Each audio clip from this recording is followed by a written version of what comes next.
Hey everybody, how you doing? It's October 6th. It's about 4:15. I'm sitting up here in my little Hollywood Hills hippie pad. The air is bad. The virus is everywhere. The hills are burning. And on top of that, Eddie Van Halen passed away about 10 o'clock this morning. It's not a good day. It's a bad, bad day. Um, I'd like to remember Ed um, the way he was when I knew him back in the day. I first met Ed, I think it was around 1978, before the first record came out. I didn't know who this guy was. I met him at the Whiskey. I was introduced to him by the girl who used to book the bands at the Whiskey, Michelle Myers, a wonderful sweetheart of a girl. And she said, listen, you got to meet this guy. He's like Godhead. Her word for anything unbelievable was Godhead. And she knew I was into guitar players. So I met Ed that night, and we went upstairs, and we talked for like an hour and a half. And I don't know what it was, but he liked me, and he was just the sweetest guy. I mean, we talked about Jeff Beck and Hendrix, and he talked about Ritchie Blackmore, and yeah, man, we got a record coming out and on Warner Brothers, and I think it's pretty good. I hope it does okay. And that's the kind of guy he was. I mean, he was unbelievably self-effacing, and modest to the point of being ridiculous. I never ever, in all the years that I knew him, would hear him say, dude, I'm a fucking great guitar player. Listen to me play. Listen to me rip. All these other guys suck. I never heard him say that. Never, ever heard him say that. He would say, hey, listen to this. Check out what I'm doing, because he was proud of this little guitar technique he came up with, or, doing something with his guitar sound. But beyond that, man, the guy was a really even-keeled guy. He was incredibly honest. So if he was kind of done with you, or he was tired, or he wanted to work on guitars, he said, hey man, I'm going to go work now. I'll see you later. And you just left. I would just leave if I was up at his place. And that's just the way it was. I didn't realize how much I would miss him. Hearing the news today, I haven't spoken to Ed in, God, I want to say 20 years. But, it doesn't really matter. I mean, like I said, I remember those moments, and now they're even clearer than they were, and I miss them even more. And sort of finally, I actually reached out to Ed about 3 months ago. I had actually gotten his phone number. I had his phone number, which had long been out of service. And somebody gave me his phone number, and I sat there and looking at the number, and I'd look at the phone, and I'd look at the number, and I'd look at the phone. I said, come on, Rosen, you fuckhead. Make the phone call. Call the guy. Reach out to the guy. Call the guy. Ed and I had a falling out. It was a ridiculous falling out over nothing in my mind. But, that made it tough to call him. I couldn't picture myself picking up the phone and having him answer the phone.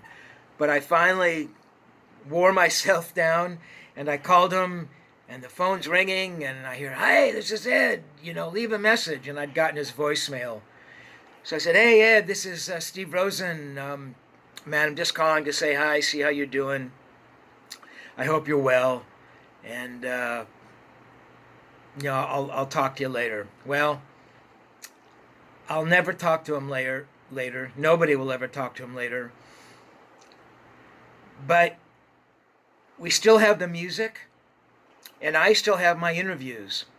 And what you're going to hear today, or in this Van Halen interview, is a conversation I had with Ed back on May 9th of '86. I flew out to Detroit at the behest of Guitar World. They wanted another story on Ed. I had already done one cover on Edward for Guitar World, and they wanted a story. I think this is right around the time that Sammy was coming into the band, and that first Hagar record had come out. So yeah, so I'm out there, talking with Ed, and that's what this interview is. And then that would become the cover story in Guitar World, September '86.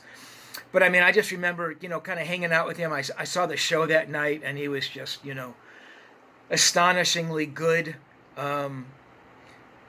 just unbelievably good. I remember after the show, kind of hanging out a little bit, then going back to my room, and it's like 3 in the morning or 4 in the morning or something. I'm sleeping, and there's a knock on my door, and it's Ed, which he would do a lot. He used to call me from the road at like 4 in the morning, and I'm so sorry I didn't record those conversations, because Ed just wanted to talk. It was just a strange thing. So he's not. No, I'm sorry. In Detroit, the phone rings at like 3 in the morning, and I think the hotel's on fire. God forbid what's happening. He says, "Hey man, what are you doing? Are you sleeping?" No, I'm wide awake, Ed. What's going on? I said, "Hey man, come on up to the room. Let's hang out." So I went to the room, and of course he had his guitar, and he was playing, and he may have been drinking a little bit. I'm not sure.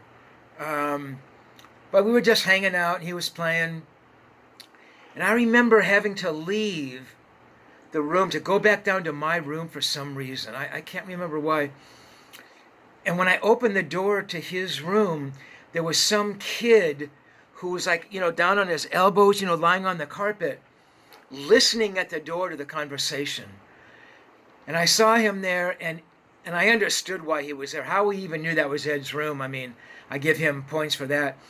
And I knew why he was there, because he'd obviously seen the show, and he was outside Edward Van Halen's room. I mean, I would have done the same thing.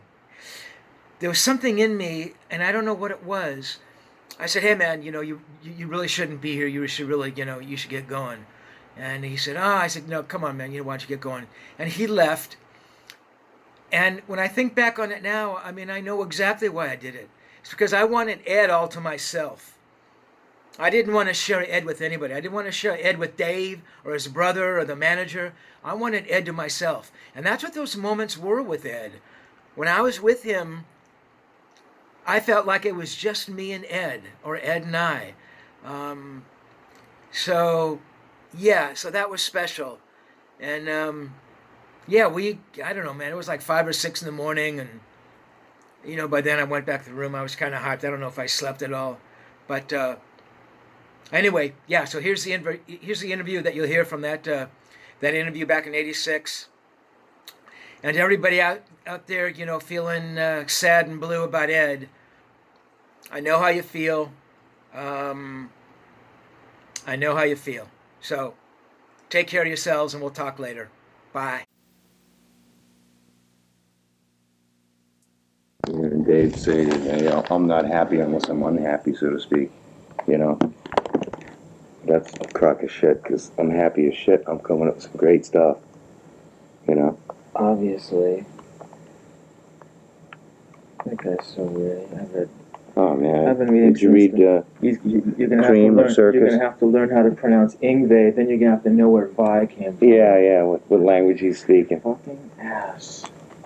Well, what the hell, that doesn't bother me. What bothered me most is he must have been looking in the mirror, or he changed the name to protect the guilty by saying that I'm the shitty human being. Yeah. That's the part that got me. I mean, if I'm a shitty human being, man, he's just downright shit. He's not even a human, And you can print that. Do you think you'll ever have regrets? Hell no. What do you mean? For saying that? No. Oh. For just the thing falling apart like that. No, man. It was a blessing in disguise. What if we were getting nominated for a Grammy and we win? I'm going to thank him. I'm serious. Have you heard anything he's done at all? No. I hear it's good. I mean, musically, how it can't be bad. Hey, come on, Sheehan's a bad motherfucker, man. I just don't. He's one of the best around. I just can't imagine who's going to do the writing, because Dave can't write. Right. And Vi doesn't write those kinds of tunes, and I don't think Billy writes. So they're going to. Billy writes like heavy metal riffs, right. so they're gonna have to have like people writing tunes for Yeah, them. well, he already bought some tunes from Lukather. Did you really? Yeah. And Steve's such a nice guy. He actually asked me, hey, do you mind? Really? Yeah. I said, no, I don't mind. Fuck. Bill Sheehan, kind of asked me the same thing. He said, hey, Dave, Pete Angelus called me. What do you think they want? What do you think he wants? And what the fuck do you think? Dave just left the band, man. He wants the hottest guns in town to replace us, He said, well, hey, we're still friends, right? I said, sure. Fuck, I don't care. I got no beef with you. Actually, I got no beef with Dave either. Just, he really hurt me. That's what it boils down to. And that's why I was so pissed off in the very beginning. I mean, at the height of our career, and when you work at something for that long, and all of a sudden someone just pulls the plug on you, man, that's, kind of cruel. Did Dave really pull the plug? He quit. Because I remember you'd been calling me all those months and telling me what was going on, and I mean, way, way before people really knew what was going on. I mean, it was happening. We weren't getting along and stuff. Right. We never did. Yeah. Basically, You wanted to quit the band like 4 years ago during Fair Warning. I wanted to quit, but I stuck with it. That's what burns my ass even more. Is if I would have quit then, I wouldn't have spent an extra 4 years putting up with his attitude. I mean, hey, the guy's creative, okay, but yeah, he's a lousy fucking human, man. yeah. I mean, trying to live with that guy on tour. You ask anybody that's been on tour with us, he'd be yelling and screaming for his apple in the morning, and fucking ransacking people's rooms for his Playboy that somebody borrowed the night before or something, running up and down. Would he really do power? Oh, God, things yeah. like that? Fuck yeah. And Noel Monk was his goddamn puppet. Did everything he wanted.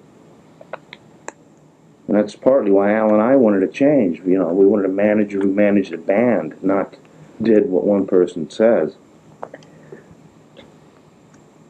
I think if you had left, if it broken up 4 years ago, though, it might have been tough. I mean, your career obviously it would have been different, sure. But I think, well, put it this way: in the end result, I'm very happy now.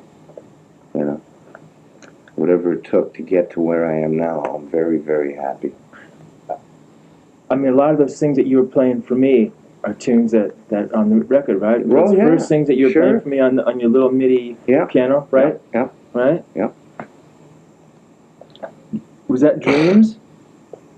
The one we just played at Soundcheck? No, Dreams. Might have been Dreams, yeah. Dreams, the tune that you used to play for me a long time ago. Might have been, yeah. I think so. Yeah. I think so.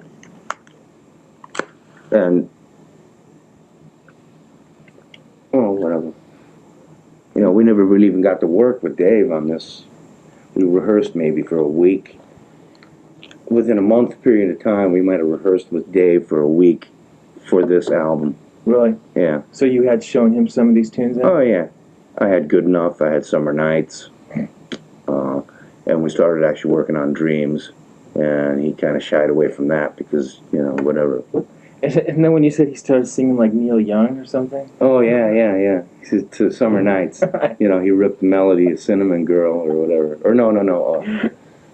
Down by the river. Down by the river. Shot my baby. Yeah. Yeah. I mean, it sounds like your writing has grown. It's constantly changing, I guess. I mean, I don't know. I really don't know where inspiration and stuff comes from or where anything comes from. I pick up a guitar. I mean, I was just sitting here jamming on something the other day.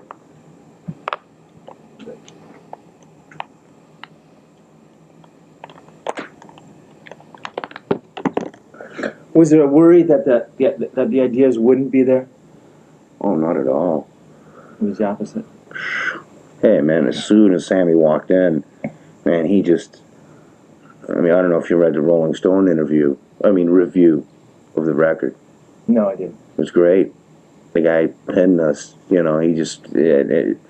And the article ended up saying Sammy and Eddie speak the same language, and that basically is the way I feel about it. It's like we're in tune with each other. You know, it wasn't like. I mean, I gotta say that a lot of times, opposites, like Dave and I, were complete opposites from background of music. You know, musical styles or whatever, or what we enjoyed listening to, were completely different. Sometimes that works. Right. You know, the friction creates, you know, something. I think like the Who, something like that. Well, but I mean, Pete wrote everything. Yeah. So. That's true. Yeah. That's true. But, you know, with Sammy, it's like we're the same, and it seems to work better, you know. Yeah. So with the theory of opposites attract or whatever, you know, is kind of not valid in this case. I remember you came up to me once and said, "Listen, I'm looking for a singer. Find me a singer." Did you go through looking for singers? Because I remember you mentioned Jimmy Barnes. Jimmy Barnes is one guy who has that album out. Yeah, and he's doing good too. Yeah. He's opening for ZZ Top. ZZ Top, yeah. And you know, it just, I got a tape from him, and it was the record that is out now, his record. Jimmy Barnes. Yeah. You know, he gave me a tape. I don't know, it just, he's a great singer. I just didn't think he was right for the type of music that I write, you know. I mean, did you think at all that having Sammy Hagar in the band, it was going to sound like Sammy Hagar? As opposed to maybe having some unknown singer with a voice that no one had ever heard? Well, I think it's, for one, Sammy Hagar on this record sounds like nothing he's ever done. This is true. And no, I never thought we would sound like Sammy Hagar because I'd be writing the music, and my music doesn't sound like Sammy Hagar music. And, you know, I got some vocals out of him too that, you know, even Sammy kind of tripped and went, whoa, you know, I didn't know I could do that. Definitely. You know, we kind of, I guess, push each other. Yeah. Did Mick, is that where Mick Jones came in? Did he help you with the vocals and putting things together? I did, like, all the vocals except for Dreams with Sammy. You mean you wrote the parts and things? No, I mean producing-wise, basically. Or, you know... coming up with the parts and the harmonies and things. And getting the performance out of Sammy. Really? Dreams was... You know, because Mick was on tour. And, I mean, Mick helped out a great deal in organizing things. I mean, you know how I am. You know, it's like, yeah, let's work on this, and let's work on that, or whatever, you know. Mick really helped pull it all together and, you know, polish it up, so to speak. And, but the majority of the vocal performances I got out of Sammy. And Mick changed a few things, had some ideas. Dreams, actually, he and I wrote with Sammy. Really? Because I had the song completely different than it is now. It's like what is now the verse part was actually a part of the solo section the way I originally had it. You know? I mean, the song, the same parts are still there except they're juggled around. Right. And, you know, he got a hell of a vocal out of Sammy on that one. It's maybe his best. Oh, yeah. I love that tune. You know, because Mick's great, you know, to work with. Really nice guy, and, you know, we call him the Duke. You know, proper English, you know. Yeah. And, where'd you meet him? Well, Sammy knew him. And at the MTV Awards, I met him, you know, with and through Sammy. And, you know, basically Warner Brothers didn't, you know, it's in our contract that they have the right to refuse producers or whatever, you know. And, yeah, I wanted to do it with just Don, or the band do it itself, and they said no. Really? Yeah. So what we did is we went ahead and did the whole record already anyway, and then brought Mick in and said, Mick Jones is going to oversee it, you know. But I think Warner Brothers knows now that, again, I'm not the flake that I have been pointed out to be. You know, it's so funny. I told you I just went down and did the thing with Billy Gibbons, and it was like the same thing. You know, it was Billy's idea to kind of bring in the keyboards. You know, everybody's saying, you know, keyboard, as the management's doing Right. keyboards and ZZ Top. I don't think so, And he said, just let me do it. And it's like, it worked. Yeah. And now he's like, Right. he's real credible. And now Right. it's like Warner's is going to listen to him and to you, I'd Sure. imagine. Yeah. Yeah. Lenny Warrington was a great help. He was coming down and hearing stuff that we were doing. It was just flat and floored. He just Really? went, whoa. I didn't think you guys could pull it off, so to Really? speak. And after he heard a couple of cuts, he said, "Go for it." Really? Even before Mick showed up, Mm. then he started trusting us. Yeah. So what actually happened with you and Ted? I mean, where you and Ted? Well, Where did the basically he actually came to one rehearsal. We showed him like 4 or 5 tunes, and he made notes and everything. And all of a sudden, he had a commitment to Dave. All right, and he didn't know when he was going to be working with Dave, and it just so happened that right when we wanted to start, we wanted to get rolling. I got sick of sitting on my ass. It's funny that Dave says that we wanted to always sit on our butts and just stay home and not tour and not work. But I sat on my thumb waiting for him for 8 months, and I didn't want to wait another month to start recording. And Ted said, "Well, I have a previous commitment." So we said, "Okay, fine. See you later." It wasn't like we split. I'm not saying we'll never work with him again. It's not. It wasn't that type of thing. Ted's great. It's just, he's. If you want to take sides, he took Dave's side, but obviously because he committed himself to Dave after his Crazy from the Heat thing. Right, and I also think he has much more control over Dave than he would. Oh, sure, yeah. I think with us, he would have had to put up with me, which I don't know if he's into too much. So if logistics had allowed and he had gone and done Dave's record, you would have let him come back and do the 5150 album? You wouldn't? Probably, yeah. Maybe, I don't know. It's hard to say because, put it this way, he was our number one choice. Because obviously he knows me and Alex and Mike and Sammy very well because he did Sammy's VOA album. That's true. And he did Montrose. That's right. And him and Don have worked together for years and years. So it just seemed like a logical choice, whatever differences there may be, it could have worked, At least from my end, I think I could have worked with him. And I'm not saying I never work with him again.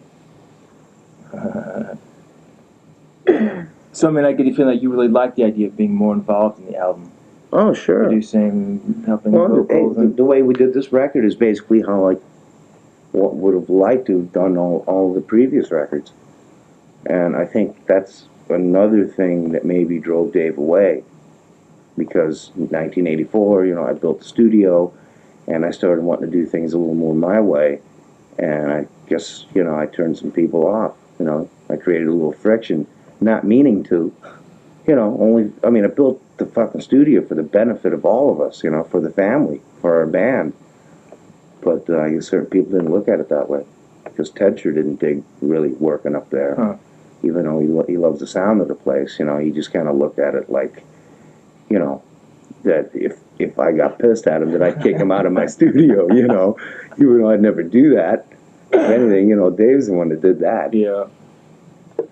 So, you would like to have done with Sammy, you would like to have done with Dave what you did with Sammy in terms of vocally kind of guide him and help him more, but... It was just, I don't know. I don't know. I don't know if I could have got out of Dave what I can get out of Sammy, I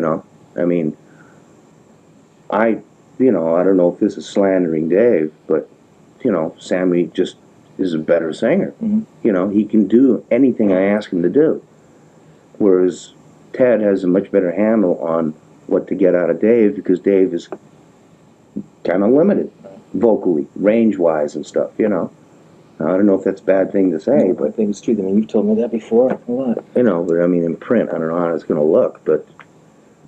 hey, Dave's got a unique voice and a unique style, and also, I guess, has a very strong idea of what he wants. So does Sammy. I just kind of pushed him a little further, you know, gave him a little confidence and said, hey, hit this note. And he'd go even higher than the note I'd asked him to hit, you know, and he'd be blown away, and I would, you know, it'd be great. So knowing Sammy could do those things, do you think well, you said your writing always changed. Do you think it changed your writing? I mean, the way you might approach a part or a line or something, knowing that there was more range to work with? Like, say, I don't know, like in Why Can't This Be Love? That, Right. you know, Right. I mean, I never would have attempted to ask Dave to do that. Right. Yeah. So, I mean, the rehearsals in the studio with Sammy felt good. I mean, you knew it was like... Hey, more than anything, he is a wonderful human being. I mean, he's changed my life. Seriously. Yeah. I mean, hey, he bought a house 2 doors away from me. You know, I mean, we get along great. It's like we've known each other all our lives. Really, we're very, very close. You know? Why wouldn't Dave ever allow himself to be a friend with you? I don't understand. I don't know. Well, in the beginning, I guess we were kind of, but he was always too much into being a star. You know, and that is what he is. You know, I'm a musician. He's a star. I mean, a musician doesn't go and want to star and direct and write his own movie. Yeah. You know. So, we were just different people. And Sammy and I are a little more the same. So a little more human, so to speak. So the feeling now with Sammy is maybe the feeling that you had with Dave in the very early days, like maybe even the club days, and it was kind of everybody really kind of... I don't know. With Dave, it was always pretty much, you know, he always had that edge to him, no, really, he always had an edge to him, an attitude, which I don't know whether it came from insecurity or from having to prove something to his peers or, you know, whatever. But he always had this attitude of just an uncomfortable type of attitude that he'd never let his guard down and open up and actually let you inside of him, you know. Right. And, you know, so it would be like sometimes I wouldn't know what kind of mood he's in. He'd be so moody. Sometimes, you know, it'd be like, hey, you only converse when he wants to, you know. You don't talk to him. You don't, whatever. Yeah. Not much more about him. Okay. Yeah. Okay. Did you really meet Sammy through Claudio? Oh yeah. I mean, is that really where the contact came from? Yes. So, Claudio gave me his phone number. Claudio knew you were looking for a singer? Well, I told him, I was bummed out, you know. You know, and I was just, you know, he's a friend, too. I hang out at his shop sometimes, just talk about cars. And I just go, hey, man, a fucking singer just goddamn left, you know, he quit. He's going, hey, well, you know, I just talked to Sammy today, you know, he's coming down to town. I'm going, shit, you got his number? So I called him up. Yeah. What was Sammy's reaction when you called? He's you know, he said, wow. Hey, that could be something, man. This is something, you know, he said, hey, you know, he felt real bad. Okay, for one, he wanted to come down first and meet us and see what kind of condition we were in, because he's heard horror stories about me being whatever, you know, being way out there as a, you know, space case. And he came down and said, you know, everything that he's heard through, well, I won't name any names, but he's going, man, you know, what's with these people? Why do they talk shit about you? And he came down with Ed Leffler, his manager, and we talked, and we said, hey, this is what we want. We want a band. We don't want to just do a project with you. We want you as a permanent member of the band. And then he came down the next Monday. See, first we had like a little business meeting just to meet. And, you know, because they wanted to know what we wanted. You know, whether it was like an HSAS thing, you know, like the thing he did with Neil Sean. You know, he wasn't sure what the deal was. So when we told him we want him permanent member in the band, he came down the next Monday, and we jammed, and that was it. The first tune we played was Summer Night. That's right. I remember you played Yeah, for me. I played you. That's right. Yeah. That's right. And from there on, it was just straight up. We were all freaked out, just going, fucking hey. Years ago, In 20 minutes time, you know, we had a complete song. I mean, was the energy like maybe the energy like from the first record? Did it feel new and kind of like that, or was it? I can't compare. Mhm. Totally different world. Totally different atmosphere. Better. Better, really? Yeah. Well, you know, in the very beginning, first album, you know, I was very intimidated by never having been in a studio, not knowing, it was all new to me. I've learned over the years, you know, what I want and how to get what I want, and along with Don, of course, and I can't compare really. Yeah. I don't think 5150 is an album that people thought you were going to make. Do you know what I mean? I don't think that they expected that from you. What did you? I don't know what they expect. I'm not sure really. maybe I'm voicing my own opinion. Yeah. Well, Maybe. what did you expect? Or what about it is that you didn't expect? It sounds more crafty than I thought it would be. I thought it would have been Rawer. Oh. Yeah, but I mean, but if you look at it, it's like the perfect like next step from 1984, really. You know, I mean, the keyboard stuff's. I wouldn't say more crafted. Crafted to me sounds like put together. You know, to me, Yeah. I'd say it's a little more polished. You know, Yeah. a little shinier. You know, Right. but not for the purpose of being more mainstream. It's just that happens to be the music that I wrote, and that's the way it transferred the tape. You know, and I'm not about to purposely fuck something up to give it an edge. You know, even though I think we still have that energy that a garage band has, except it's polished. You know, we haven't lost that rock and roll. You know, What the way you say it is almost exactly what Billy says. You know, he said there's still three guys up on stage making music. You know, yeah, definitely the edge is still there. Definitely. I remember when I was in the studio with you, you guys were trying to think up the album title. Yeah, you know, and it's funny that it was Sammy's idea to call it 5150. Really? Yeah, Because remember, he had been coming up with some things, and you thought they were a little too out there or something, you know. I don't remember what were I some. wish I could think of some things. I can't remember. It was something like, oh, God, there was a couple of them that he'd mentioned. I can't think of them, but they were little, you just didn't care for them. No, I remember that. I don't remember That much. But it was Sammy's idea, though, to call it 5150. I thought it would be too. I mean, it was their decision. I was actually the one that was saying, I don't know if that's such a wise idea, since, it might center on me too much, you know what I mean? Since it's been known that it's my studio, and, this and that. I've had it on my guitar for, you know what I mean? Yeah. Was it an easy album to make in terms of putting the tunes together and knowing when things were right? And A breeze. Really? It was beautiful. Really? Because I remember we had talked. There was nothing that we never put anything down and then decided to change it. Really? Yeah. We'd write a tune, put it down, and go, yeah, that's it. Yeah. You know, we might have edited a couple of spots. If a chorus was too long here or a part was too long there, but I mean the elements were there. Because remember, you told me once that anything that you do was going to be judged. So, I mean, knowing it was going to be judged, was there any kind of a... I'm sure it gave us all a little more oomph to it, inspired us to, to try a little harder. Yeah.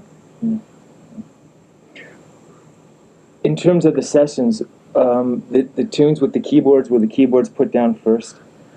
In other words, like, would they be on a rhythm track and then the guitars were... Yes. No, I did all the keyboards first, alone, and then Al overdubbed drums, and then Mike overdubbed bass, and then I overdubbed guitar. You're kidding. Well, because the room, we couldn't get the separation in the room for me to play piano and Al play drums at the same time. Really? So So what, you just played you a click track or something? no, I played Love Walks In just by myself without a beat at all. You're And Al, kidding. no, seriously. Ask Don. God. It was tough for Al. I bet it was. But, but I wasn't that far off, See, I didn't want the feel, how after, the chorus part. Mm-hmm. I always wanted it to retard a little bit, Right. Right. And with a beat, couldn't do it. Right. It would sounded too robot-like. Mm-hmm. So Don and I just said, forget it, man. I'll just wing it, and just play it straight. And Al managed to be able to play to it. God, that's incredible. Yeah. And Dreams I did with a click track. You did? Yeah. Yeah. What were the main keyboards that we're using? The old 1912 Steinway Grand. Right. What is it? A 7-foot not a baby Grand. 7-foot B Grand, MIDI to an OB8. The OB8. Yeah. And of course the Magic of Dawn. Magic of Dawn, definitely. God. Is there a 12-string guitar? I can't tell. It might be a keyboard. I can't tell. Is there an acoustic guitar in the beginning of Dreams, or is that a keyboard? Acoustic guitar. It is. Yeah. It's a new thin body, really cool acoustic guitar with like an electric guitar neck on it that Kramer's coming out with. The one you were talking about? Yeah. They sent me like the first one, and it sounded so neat. I just had to use it on something. Yeah. It's amazing. Amazing. You using the Steinberger on a few things? Yeah, I used what is it? What's it called? A pitch? Oh no, a trans. What the fuck's that guitar called? I forget. With that tremolo that Yeah. raises and lowers. What the hell's it called? Trans trim, I think. Trans-trim. Yeah. Well, check on this before you print it. I don't want to misprint Okay. it. Yeah, but I used that on. Get Up. I use it on Summer Nights and Get Up. Yeah. It's an amazing guitar. What it does is the vibrato bar, as opposed to just being able to hit one note, you can take a whole chord, and the whole chord will go down or up in tune with itself. So the Get Up sounds like I'm playing slide, but I'm actually using the wiggle stick, the vibrato bar. Yeah. I remember when they first brought that to you, you kind of looked at it and weren't quite sure what to do Well, with it. because it was, I wasn't used to, I'm used to a piece of wood.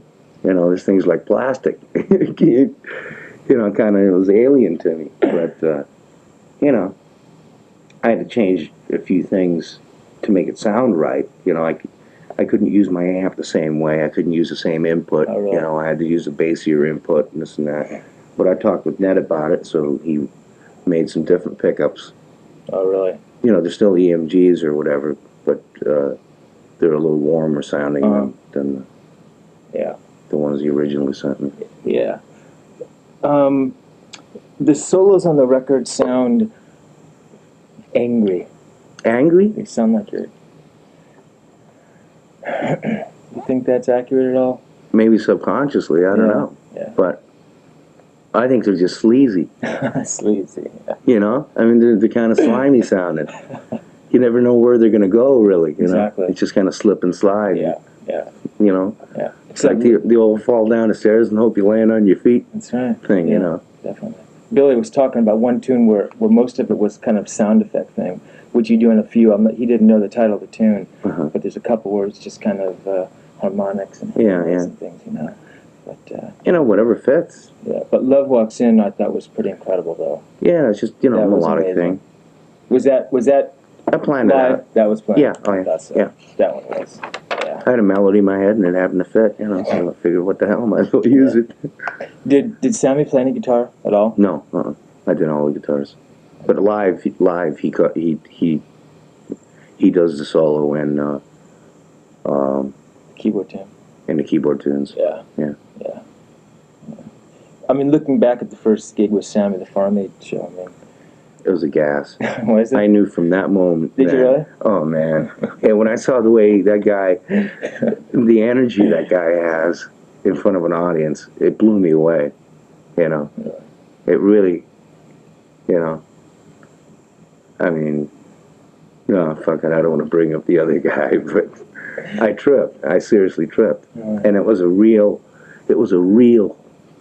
down to earth type of communication with the audience as opposed to clown. Yeah. You know. Yeah. You know, some people might prefer the clown, but the attitude, but you know, it was just a real from the heart and soul performance. You know, and I tripped. I was in awe. You know. Didn't Ted years ago want to bring in Sammy as a singer, or was there something? That was okay. We weren't really told, or I wasn't anyway. But I remember hearing something like that. You know, because okay, I mean this is true, but I don't think you should print it. But I'll tell you anyway. I'll save it for the book. In the very beginning, when Ted saw us at the Starwood, he said how much he liked the way I play. But he said, but that singer's got to go. And that's when just through whatever channels or through our manager, our current manager then, that we heard that Sammy Hagar was mentioned to replace Dave, you know. Did you ever tell Dave that? Oh, no. You think somehow he sensed it? I don't know. Maybe that's where the hostility Maybe that's what, yeah, because he's always hated Sammy. No, really. Has he really? Yeah, he's always hated him. And I never understood why. He never, you know, I mean, honestly, we did shows together. Oklahoma Jam, Anaheim Stadium with Black Sabbath and us and Sammy Hagar, you know. And I'd always go over and say hi to Sammy because I always dug him from the Montrose days, you know. And Dave would always like talk shit about him. Go on, a little motherfucker, you know. He ain't got nothing on me, or you know. And I just go, you know, where's that even coming from? Why, you know, why the animosity? And you know, what Dave says is true. They've never even met. And Sammy's never said a bad word about Dave until Dave started saying shit about him in English press and stuff, you know, and using him as an example, you know, just as he makes fun of Journey and this and that or whatever, you know. I never knew where he was coming from, really. Probably a slight bit of jealousy. Could you have imagined in any way if Sammy had been the singer from the beginning? I mean, is there any way to envision what that would have been like?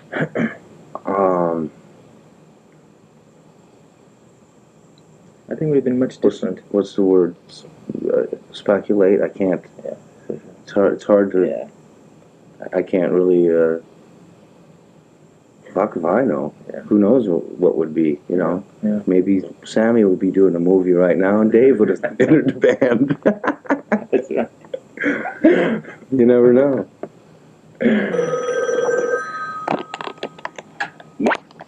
Seems how Sammy's blonde hair too. We figured, you know, Alex, Mike, and I are just, our purpose in life is to make lead singers actors, movie stars. No,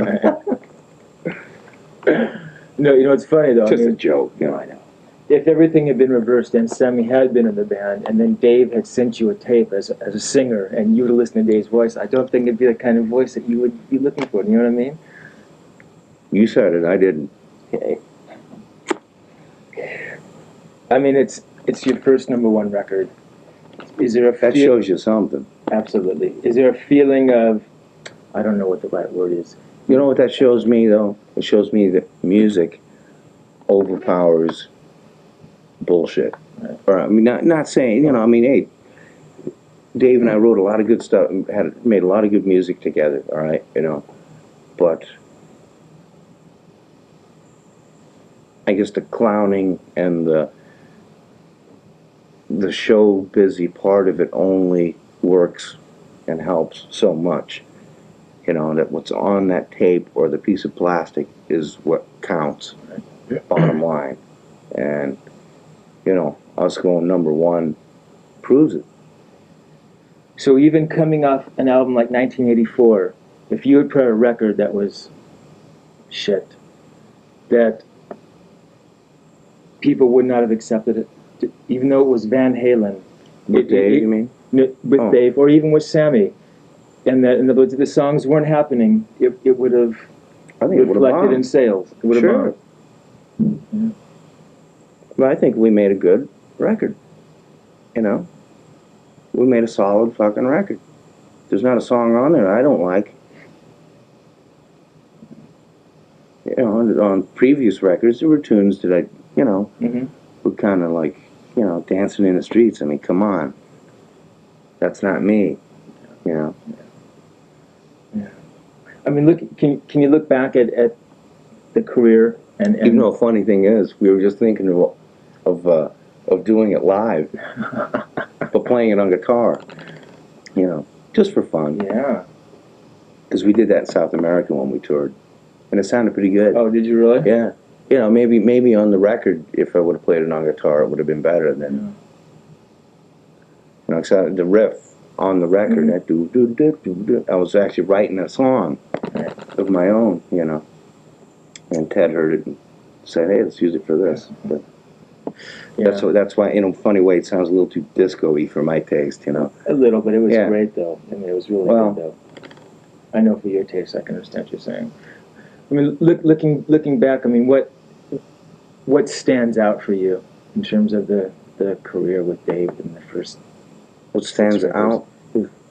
I mean, what were the high points musically? Were there certain songs? Was there a period? Was there an album? I mean, 1984 had to be, you know, one of them. Yeah, but it was a very high and a very low point emotionally for me because it was recorded at my house. I got a lot of flack, you know, from producer, from Dave. I mean,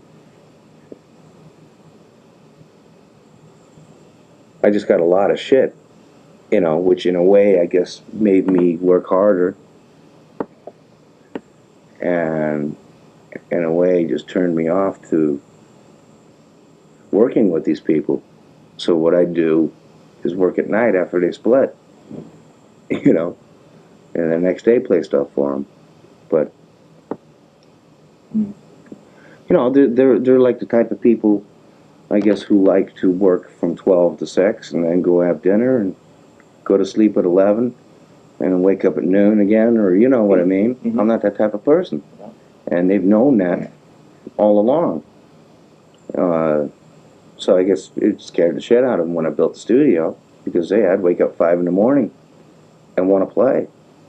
I mean, if an idea pops into my head, man, I want to put it down. I'm not going to say, you don't put off an idea until tomorrow. You know. Of course. So I basically wanted to work when I wanted to work, or when I could work. You know, I can't just click a switch on like obviously Dave can. You know, I can't do it that way, at least not creatively. But I mean, after the album came out in 1984, and they saw what it was and how big it was, didn't they say, "Ed, you were right. Let's kind of do it your way. Let's try it your way a little more now"? Oh, I don't know. I think if anything, it scared them more, or it bothered them more. You know, I don't think that they were ready to work with me under those conditions again. You know, I think that, and the combination of getting rid of our manager, made Dave just say, "Well, fuck you guys, I'm taking off too." But, you know, we didn't do anything wrong. You know, I mean, Alex, Mike, and I were just sitting there going, whoa. You know, I thought we were doing great. What the hell's going on? And all of a sudden, here's our manager who's suing us. You know, what happened is he wanted to renegotiate. He sent a letter to us saying, "I want more money." Right. And we said, "Well, let's negotiate." And he wouldn't accept our offer. So we didn't fire him. He quit. You know? He wouldn't accept our offer, which was more than, or whatever, you know, I forget exactly what it was. And he but just he's walked away. He's the one who said, started it. He's the one who started to renegotiate, you know, He wanted more money, and we said, fuck you. You're getting plenty. You're getting equal to what we're getting. You want more? Fuck you. You know? And then, since Dave and he were so tight, so to speak, Dave's a businessman. He and Noel, when Noel split, I guess he really felt he had no more control over me and Alex and Mike. Right. Because Alex and I started opening our fucking mouths for a change and sticking up for what we thought was right, which the album 1984 proved. Right. And this new one. Right. Right. Not that we were even out to prove anything. We just wanted to, it's like it's not a one-man show. Right. Especially when I'm the one writing the fucking music, Didn't Dave also sue you? Or he was going to sue you about the name? He's threatening to sue. He claims that he made the band Van Halen. And I say, without Van Halen, there would be no David Lee Roth. I mean, honestly, if he started his career with just a gigolo, you're trying to tell me that he'd be where he is? I mean, Van Halen was a springboard for him, not the other way around. Obviously. And that'd be the truth. They'll never accept it. They'll never admit it, though. God. So, I mean, the story's been told a few times, but I mean, Dave didn't want to do Jump, did he? He was against a song like that. They were basically against keyboards, just like what you said Billy was saying. Right. Hey, you're a guitar hero. Nobody wants to see you play keyboards. So they just had a mental block. It's like as if you had come in with these tunes on 5150, if Dave had still been in the band, it's like he wouldn't have known what to do with them in terms of the keyboard things. You know what I'm saying? He would have. I don't know. That's, you said it again, not me, Yeah. I don't know, yes or no. Yeah. I mean, we never even got together long enough to see what he would have come up with to the stuff I was writing. He was too busy doing interviews for a solo career while we had a record to make. I mean, I swear to God, he'd call up and go, "Oh man, I can't make it today, man." I'd call the office back and he'd answer the phone or he'd be there doing interviews. Did you like the album he made, the solo record? I think it was a novelty item, so to speak, I mean, he didn't write any of it. It's four songs written by other people, redone. That's, in my mind, an easy way out because all the songs he did have been hits. And the thing that Ted has always said was, hey, you redo a hit, you're halfway there because the song's been proven, Mm. Yeah. But, that's not my way of thinking, I like to do my own stuff. Not saying that I like my stuff better, but if you have ideas, why not take a shot at your own shit as opposed to being a bar band, I mean, I've had enough of playing other people's music for 7 years in the clubs, I want to do my own now. Now that I have the chance, anyway. So, what is the feeling then of having the record go to number one? Oh, it's incredible. Come on, I mean, we've never been number one. Had a number one single, but a number one album is a little different. That's heavy. To me, anyway. Pretty heavy. And I'm proud and I'm happy. And it's great. And it was done with no videos. Yeah, that's true, too. Pretty amazing. Number one without a video. Are there going to be some videos? Sure, yeah. The reason we didn't have time to do one, And on top of that, my main reason was since Van Halen always used to do such extravagant, loony videos, I didn't want people judging the new face in the band and the new unit by what they see on some goofy script thing written that isn't really us, I wanted people to see us for what we are on stage live first. So we established the way we are now. Then after they know what we're about, then we can goof off and do whatever we want in videos. You know? It's perfect thinking. I mean, we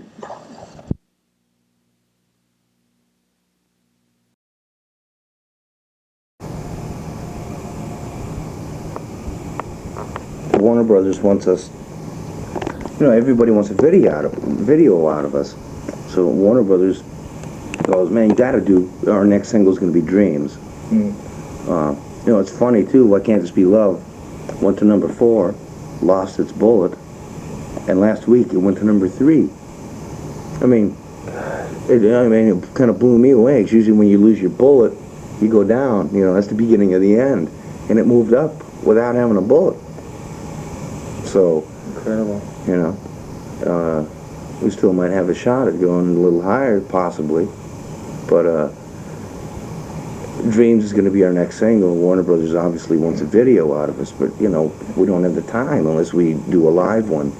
So that's probably what we're going to have to do.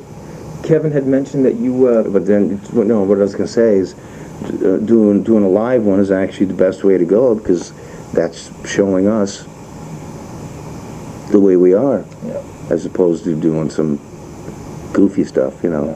But the goofy stuff was fun to do, Just I don't want people to get that first impression of us that way. Given time, would you like to go out and maybe try producing some other things, or testing those waters now? Well, in a funny way, Sammy asked me to produce his next solo album. And it's going to be fun. So that may be happening. Oh, yeah. It's definitely happening. Well, it's Maybe happening. It's definitely maybe. Definitely maybe. Yeah. And, hey, I dig working with Sammy. It's great. It's like, we come up with stuff so quick. It's incredible. And, he could step out a little and do some different stuff, because he writes folk tunes and stuff, on acoustic guitar. He could do all kinds of stuff, show a different side of Sammy, as opposed to just being the Red Rocker, Yeah. So, but even the next Van Halen album may have a little bit of that. Maybe. Well, I mean, it's hard to say at this point, but one thing Sammy's record won't be is anything like Van Halen. I'm not going to write. I'm not going to play on it. I'm just going to produce. Because otherwise, if I wrote with him and played, it would start sounding like Van Halen, and it's not a Van Halen record, and we don't want anyone to have the impression that it is, or that he left the band and we're looking for another singer. Did anything ever come with the talks you were having with Townshend, or anything ever become of that? I feel really bad. I think Pete Townshend's probably pissed off at me because we talked. Okay, actually what he did is he never called me. He always sent telegrams, and I couldn't. I tried calling him back. He sent me telegrams saying, for one, he doesn't like working in the States, that he wants to work in England. Now that kind of threw me a curve, because I was kind of planning on doing it at the studio at home, because I know the place, and it sounds good and everything else. But that wasn't the main reason. It was he wouldn't have been able to start until like November or something like that, because of his book and his solo album. And I was tired of waiting to do something. And also, here was Alex and Mike, who I love and are my friends, and played together for years. I couldn't exactly just leave them out, because Pete and I never really discussed how to approach the thing, whether it would be Pete, Alex, Mike, and me, or we never really got down into anything. What else was I going to say? Yeah, I just hope he's not mad at me, because I never got a hold of him to tell him, sorry, I can't do it. I lost his number. I tried to call Phil Chen, who who I originally got the number from, and I lost his number too. You know, and it's you know what a slob I am. And you know, I write stuff down in a matchbook, and you know, then I light my cigarette and throw the back away. Yeah. Well, for what it's worth, I feel so Pete, if you read it, I apologize. Yeah, Sorry. Yeah. What about Patty Smythe? Weren't you going to try to do some things with her also? Well, you know, I actually hit her up to possibly join the band and be our lead singer. Did you really? Yeah. I just, you know, bounced the idea off her, you know, and she wasn't sure she could deal with 3 guys with our attitudes, you know, or something along those lines. Yeah. And, you know, she has a happening solo trip. But, you know, another thing that was bounced around was doing a record, me writing all the music and having different singers, everyone from Joe Cocker to Phil Collins to Mike Rutherford to, God, who else? I forget all the people who I was thinking of to do it, to sing, you know, a different vocal on each track. But we all, you know, Alex talked me out of it. He said, "Hey, that's just a one-shot project," and it made me realize that, yeah, hey, I want a family, you know. Yeah. I want a solid thing. It's like I don't want to squeeze a different chick every night. I want to be married. Right. I want to love, you know. Yeah. I don't want to just fuck. Now, I remember you were telling me you never really wanted to do like a solo record thing. No, no. Well, like, you know, in a way. It's almost like you were just saying, well, okay, well, maybe Dave will come back and I'll screw around for a bit and see what happens kind of thing. Yeah, yeah. Well, you know, I never thought he'd quit. I thought he'd, you know, hopefully wake up and see, I don't know. And the things that he said, you know, are so weird because he says that okay, I did say, you know, he asked, well, how long do you think it's going to take? You know, with an attitude. Like, hey, man, I got better things to do. How long is it going to take? I'm going, well, you know, count on about a year from starting point to release of record. So, you know, writing for a couple of months, recording for 3 months, and then all the red tape bullshit of mastering and album cover, T-shirt design, all that, you know. And he took it, or puts it in the press as if I just wanted to rot in the studio for a year. You know, hey, we recorded for 2.5 months. We started in November, and we were done, oh wait, November, December, January, February, March, 4.5 months actually, or 3.5, because, you know, I mean, mixing, right. I wasn't that involved in, you know, Mick and Don did most of it. You know, we spent a good 3.5 months recording the record, and hey, end of March, we're on tour for 9 months. And he's telling the press that all these so-called married men, you know, with their Lamborghinis and this and that, didn't want to tour and only wanted to do some summer shows. He's the one who suggested, why don't we just not do a record and just cash in on the summer circuit? And I'm going, what? I don't want to go on tour without a new record. He's going, hey man, don't matter. Seriously, and print that, because it's true. That's what he fucking said. I'm just going, no man, we got to do a new record. And, you know, besides me and my Lamborghinis, I don't have a $7 million house. Which I don't know where he got the money from either, because I ain't got that much money. And I thought we split everything equal. Doesn't he care that when it's all over with, they're going to see him as this monstrous clown? Doesn't he care? Well, monstrous clowns make the same money that make a lot of money, you know. Do, I guess. But the thing is, he's more into the money than I am. I'm into making music. I know I'm a musician. I love making music. And I love people liking what I love doing. You know? He's the businessman, not me. Yeah. And that, you know. What was Don like working with someone new? Oh, he was, actually it was Don who just said, this is it. Seriously, Really? that's that one Monday night, you know, that we jammed for 20 minutes, man. Don just clicked the talkback button and said, "Fucking A, never heard you guys sound this good." Really? Yeah, because Sammy's voice just fits, you know, fits like a glove. Yeah. And we speak the same language. Yeah. Even I think even Mike's and Alex's playing. Oh yeah. It's like, you know, it's like so cohesive Well, sure. and knowing. It's a new fire, you know. I'm not saying that we couldn't have done a good record with Dave, but I think the attitude that he started copping, you know, the hey, I'm God syndrome, he started believing in himself to the point where no hat would fit his head anymore. And, you know, I was willing to still put up with it. Yeah, I know. But I guess, you know, I don't know. One of these days he might quit from himself.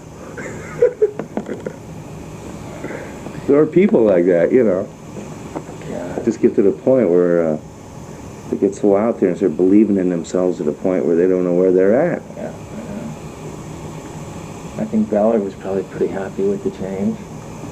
Oh, she was pissed off, too, because she knows that I wanted to quit years ago, you know, during Fair Warning. And the shit he used to pull on her, and, you know, he used to tell me, hey, tell your old lady not to say this and that in the press about you, and, you know, just bullshit stuff, you know. It's like, hey, dude, I'm normal. If you know, whatever you are, you are. Yeah. Whatever I am, I am. Don't tell my wife to not say that I am the way I am. Yeah.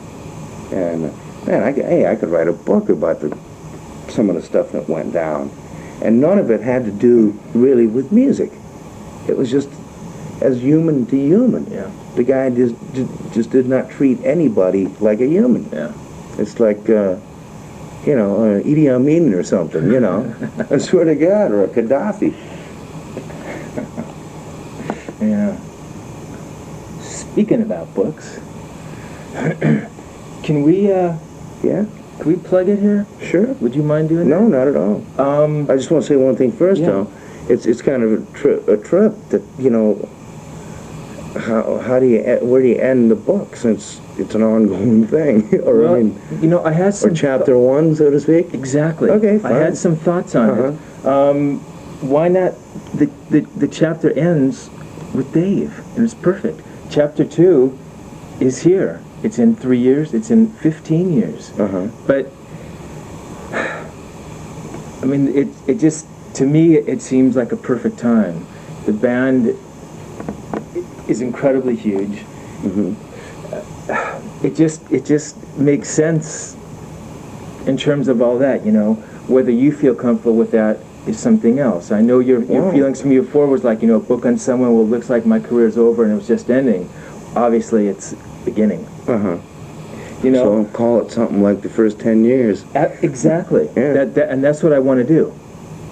You know, and it's, I know the things that you're enmeshed in. I know that you're out on the road and you're making records, but it's like, to put it together wouldn't require a whole lot. It would mean me sitting down with you and filling in all the holes, talking with a few more people I haven't, Valerie and Don, who said he would help me. Yeah. One or two other people, and putting it all together. And I want to do it. Cool. So, Yeah. that's cool? Yeah. I mean, does that Hey, I make didn't sense to you? Sure. I'm just wondering, you know, if... The first 10 years is perfect, because it almost was 10 years. Yeah, but I'm just thinking if maybe the last chapter should be like the beginning of the new. I think it should. I think You know, so. I think it should end. I don't think with that- 5150. Yeah, Right. it should be, yeah. I agree with you. You won't believe some of the stuff that I've really collected. Yeah.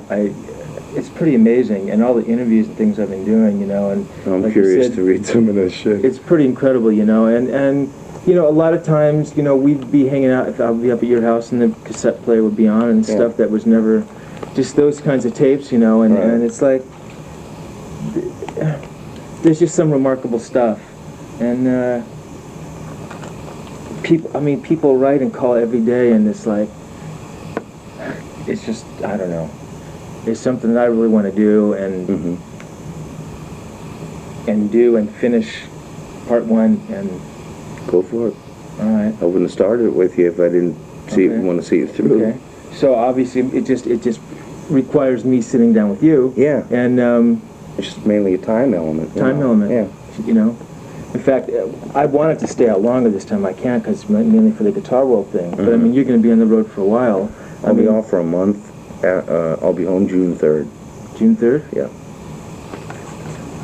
I mean, it can be done in little bits and pieces, but just that stuff that no one really knows about you. Sure. You know? And I talked to Alex, so I talked to Alex for like 4 or 5 hours one day up at the house. You know, and it's really Valerie. You know, I tried to talk to Dave.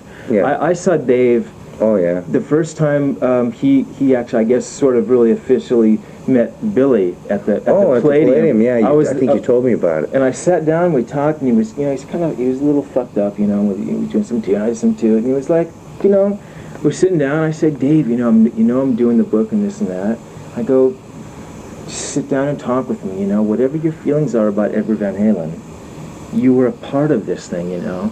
And I know this sounds stupid, there's a responsibility almost that even if he sits there and he says you're a fucking asshole, okay, at least say that, but not to say anything. Right. And so he says, yeah, fine, I'll talk and do whatever you want, you know. So then I tried calling Karen Valdez and Steve Mandel and the whole thing. It's like, Dave doesn't want to talk, Dave's doing this movie. All right, well, fuck you, Dave. You know what it says when it comes to Dave's portion? Dave couldn't talk in the book because Dave was making a movie, you know. And you know what that looks like? You know, and that's the reality. This movie didn't happen. It makes me really mad, you know. And I mean, I understand it, but I don't understand. I think if there was a book being written on Dave, the official book, and someone approached you to talk about it, I think you would. Whether you lie, say you loved him, you hate him, but you would be represented there, you know. Yeah. And he won't. And he won't do it. So, you know, I just have a lot of ideas. I mean, I really think about it a lot, you know, and so that's why I brought it up, because I know there's things that we can't talk about, you know, and I wouldn't want to talk about that here. But I don't know if you know, and I don't know how to say it to you without sounding stupid. I don't know if you know what kind of influence and creative thing that you have over a lot of people. Beyond your music, the way that people see you, I get these letters, they just, it's remarkable, like you're, I hate to say it's like a messiah or something, you know? I'm not saying you don't make mistakes and you don't shit like me, but it's really remarkable the effect you have. It's kind of the effect you have on me. I'm not saying you're a messiah to me, but I know exactly what you are, and they sense this without knowing you. Right. You know, maybe they sense it, hopefully through some of the stuff I write about you. I think maybe just because I'm normal. Maybe you are. Maybe that's what it is. But it's pretty amazing, you know? I mean, I've met a lot of musicians, a lot of people, and you know, so. Well, thank you. So what's the future then? What are the plans? I mean, the tour goes through. See, we go up to June 2nd, then we have a month off, and then we do 3 more months, month off, 3 months, and then we'll see if Geffen is going to. You know, who knows, maybe Geffen will let Sammy out of it, you know, and see that he might be taken away from a good thing, because he is getting a good portion of... Is he? Oh, yeah. I mean, come on, you know, for him to let Sammy go, Warner Brothers and him, that's why it took so long, you know, for them to get their shit together. The two companies arguing and haggling about who gets what. And, you know, I don't know, maybe he will let Sammy go of that and maybe make it up to him some other way. But if not, then Sammy, either after this tour, is going to do the solo record, or possibly we'll do another record, and then after that, but somewhere along the line, he has to do it.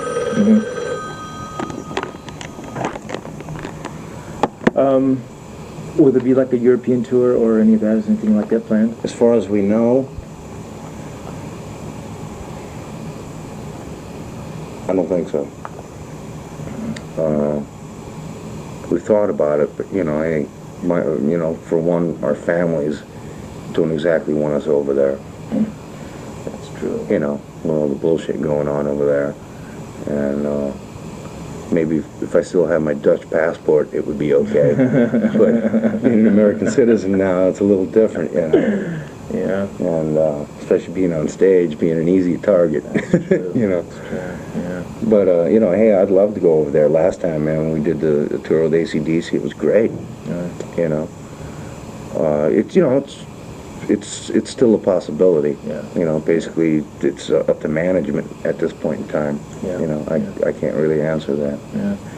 The last question I asked you about the last big interview we did for Guitar World a year ago, I started to say something like, well, it looks like the next time we see Van Halen, they'll be, and you said, changed.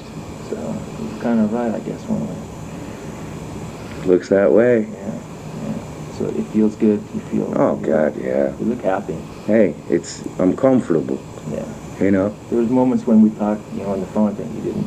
Oh. You weren't happy. Man, I was just like, you know, uncomfortable. It's just not a fun life, you know. How would you like it if somebody, you know, I don't know, God, I could write a book. You know, I had to write a book about him, you know. Another thing that I'd mentioned, when I first approached you, I thought it was going to be a biography. In other words, we'd write, and then you quote. I talked to a couple of people, publishers, just to test waters and things, obviously never committing to anything. Right. And it's an autobiography is what. In other words, I would ghostwrite an autobiography. We would sit down, and it would be Edward Van Halen, quote, quote, quote, quote, quote, quote, quote, quote, quote.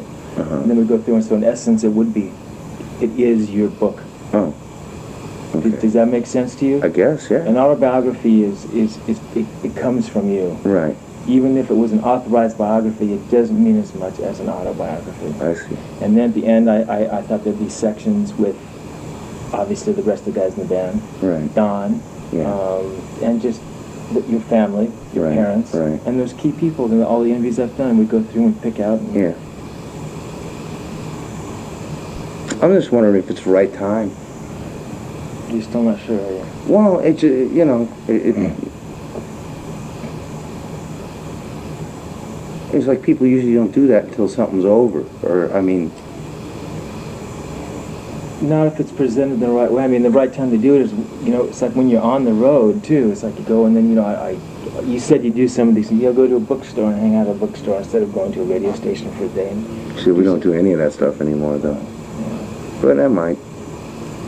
I think it'd be fun for you. I think it'd be something different. Yeah. You know? When you come back in June, we'll talk. Yeah, yeah. All right? All right. But I just want to know that you're still involved in it and interested in it. That's Oh, yeah. Right. good. We still got the edge.